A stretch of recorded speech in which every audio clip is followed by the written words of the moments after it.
এভাবেই প্রকাশ্য দিবালোকে গুলি করে হত্যা করা হয় রাউজানের এক বিএনপি কর্মীকে। জুলাই অভ্যুত্থানে আওয়ামী লীগের পতনের পর গত প্রায় ১.৫ বছরে চট্টগ্রামের রাউজানে এরকম ডজন খানেক মায়ের বুক খালি হয়েছে বিএনপির অভ্যন্তরীণ কোন্দলেই।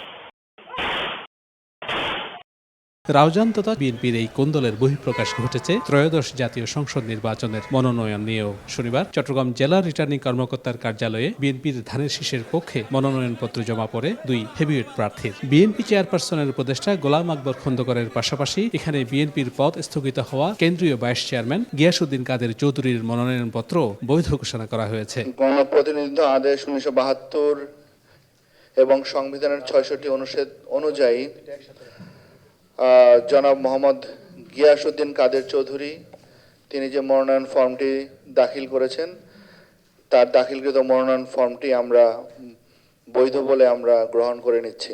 বিএনপির সবশেষ মনোনয়ন পাওয়া গোলাম আকবর খন্দকার বলছেন তিনি বিএনপির বৈধ প্রার্থী, তবে দলীয় কোন্দল নয় বরং চাঁদাবাজির কারণেই রাউজানে খুন হয় বলে দাবি করেন তিনি। ইফাদ রশিক স্পার্ট মিক্সে আছে সবচেয়ে বেশি মশলার সংমিশ্রণ। ইফাদ রশিক স্পার্ট মিক্স মশলা। ২৪-এর ৫ আগস্টের পরে প্রায় ১৮ জন মানুষ হত্যা হয়েছে।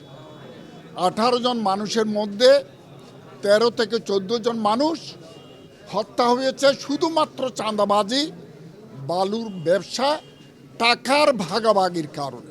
কোনো সন্ত্রাসী, চাঁদাবাজি, যারা হত্যা সন্ত্রাসী কর্মকাণ্ডে জড়িত তারা কেউ দলের হতে পারে না।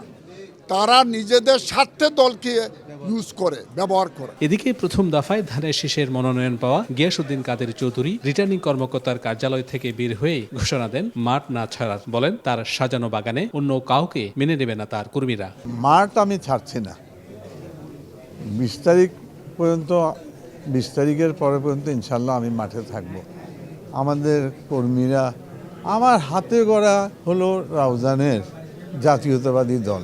১ জানুয়ারির মধ্যে আমি ৯৫টি সেন্টার কমিটি আমি দাঁড়া করে ফেলেছি। তা আমার এই সেন্টার কমিটিগুলো কি বৃথা যাবে? এটাকে আরেকজনকে আমি হস্তান্তর করতে হবে? রাউজানে বিএনপির অভ্যন্তরীণ দ্বন্দ্ব বহুদিনের হলেও গত ১.৫ বছর ধরে তা প্রকট আকার ধারণ করেছে। শেষ পর্যন্ত রাউজানে কে ধানের শীষের প্রার্থী হবেন এবং তারপর নির্বাচনে এর কী প্রভাব পড়বে তা নিয়ে শঙ্কায় আছেন স্থানীয়রা। Shahnaz Riton, One News, Chittagong.